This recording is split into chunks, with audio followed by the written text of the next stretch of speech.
बच्चों अब हम जिस क्वेश्चन करने जा रहे हैं वह क्वेश्चन है एक्सरसाइज का 3.5। इसमें देखिएगा ना बच्चों, देखिएगा ध्यान से। Mention the factors that affect the rate of a chemical reaction. वो कौन से फैक्टर हैं जो रेट ऑफ रिएक्शन को क्या करते हैं, अफेक्ट करते हैं। तो आइए इसको समझते हैं बच्चों। तो कौन कौन से फैक्टर हैं, यहाँ ध्यान दीजिएगा कि रेट ऑफ केमिकल रिएक्शन जो है बच्चों, रेट ऑफ केमिकल रिएक्शन, देखिए रेट ऑफ केमिकल रिएक्शन ये डिपेंड करता है बच्चों, first point nature of reactant पे, नेचर ऑफ रिएक्टेंट। ठीक है बच्चों, रिएक्शन कैसे होती है, एक रिएक्टेंट गिवन होगा या एक से ज़्यादा रिएक्टेंट हो सकते हैं और इससे बनेगा प्रोडक्ट। मतलब ये तो हो गया रिएक्टेंट और ये हो गया बच्चों प्रोडक्ट। तो सुनिएगा बड़े ध्यान से। पहला क्या है, नेचर ऑफ रिएक्टेंट बच्चों। तो सपोज कीजिए अगर यहाँ पर कोई आयोनिक रिएक्शन हो रही है तो ये तो फास्ट होती है, समझ रहे हैं। कोई आयोनिक रिएक्शन हो रही है तो ये तो रिएक्शन फास्ट चलती हैं, तो इसके मतलब इसका रेट ऑफ रिएक्शन कैसा होगा, फास्ट। अगर आयनिक रिएक्शन है तो रेट ऑफ रिएक्शन हो जाएगा फास्ट। ठीक है बच्चों, तो आयनिक रिएक्शन में रेट ऑफ रिएक्शन क्या हो जाएगा, इंक्रीज कर जाता है। और अगर आपने, ठीक है, कोई मॉलिक्यूल के बीच में रिएक्शन कराया जहाँ पे क्या हो रहा है, यहाँ तो आयन एक्सचेंज होते हैं। यहाँ क्या बच्चों, इस रिएक्शन में क्या होता है, आयन एक्सचेंज होते हैं और वो भी बहुत फास्ट होते हैं, आयन एक्सचेंज होते हैं। लेकिन जो कोवलेंट के जो मॉलिक्यूल होते हैं उनमें तो कोवलेंट बॉन्ड होता है और कोवलेंट बॉन्ड पहले टूटेंगे फिर जुड़ेंगे। ठीक है, तो ये रिएक्शन कैसी चलती है, स्लो। जैसे सपोज करो N2 + H2 की रिएक्शन करा रहे हो बच्चों, तो क्या बना 2NH3।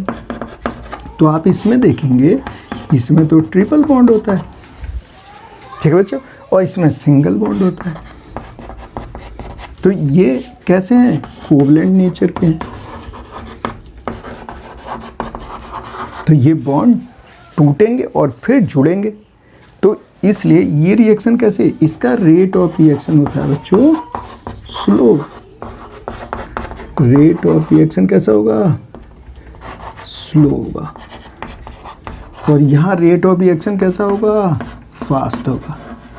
तो इस तरह से पहला तो किस पे डिपेंड करता है, नेचर ऑफ रिएक्टेंट पे। दूसरे पॉइंट की बात करें बच्चों, तब हम उसे देखते हैं कंसंट्रेशन ऑफ रिएक्टेंट के बेस पे।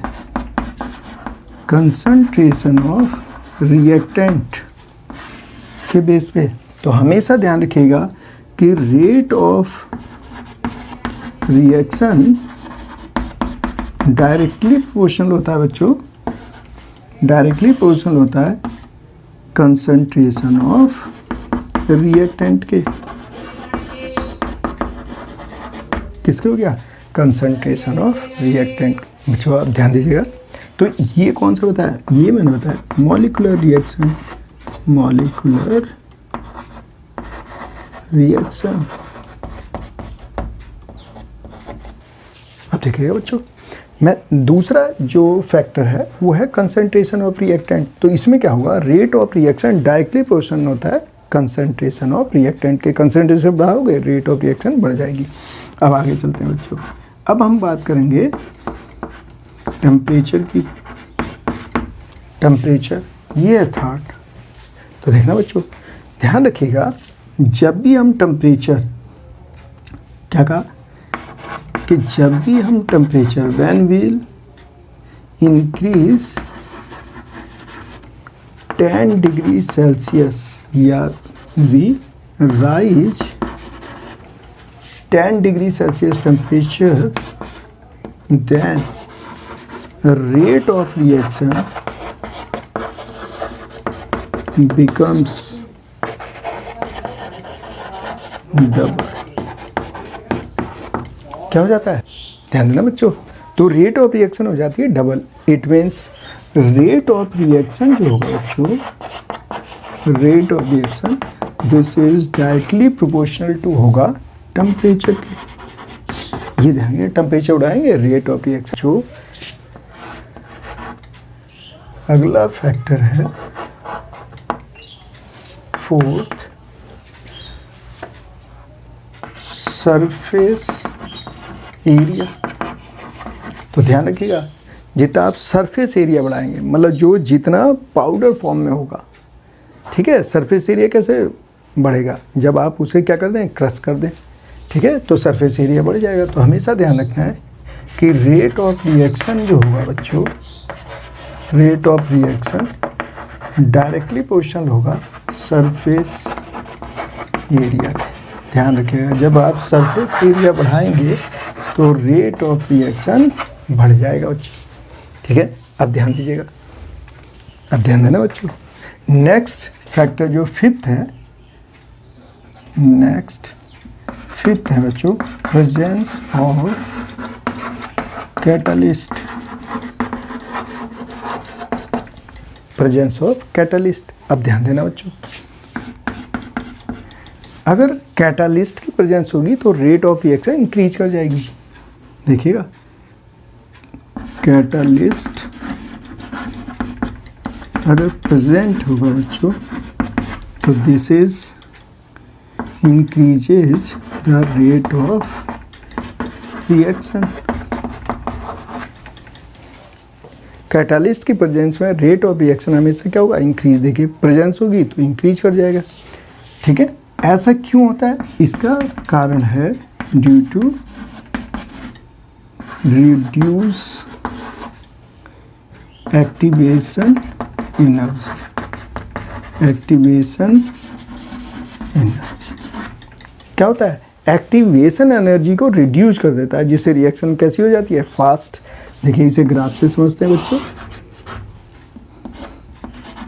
इधर आ गया एक्टिवेशन एनर्जी, और ये आ गया बच्चों प्रोग्रेस ऑफ रिएक्शन। तो ध्यान दीजिए बच्चों,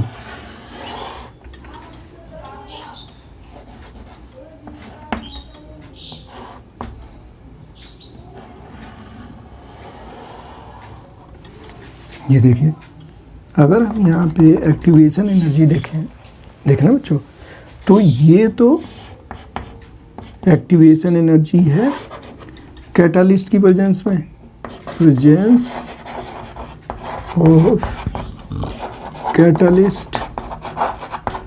तो यहाँ जो एक्टिवेशन एनर्जी होगी ये डैश, और ये है ये भी एक्टिवेशन एनर्जी। तो ये वाली जो है, ये जब आप कैटालिस्ट का यूज करेंगे तो ये एनर्जी कम हो गई। तो जब एनर्जी कम हो जाएगी, एक्टिवेशन एनर्जी कम हो जाएगी बच्चों, तो रेट ऑफ रिएक्शन कैसा हो जाएगा, फास्ट। तो ध्यान रखना है कि अगर कैटालिस्ट की प्रेजेंस होगी तो रेट ऑफ रिएक्शन इंक्रीज कर जाएगा, क्योंकि एक्टिवेशन एनर्जी क्या होगी, डिक्रीज कर जाएगी बच्चों। तो ये इसके मेन फैक्टर्स हैं जो आपको ध्यान रखने हैं।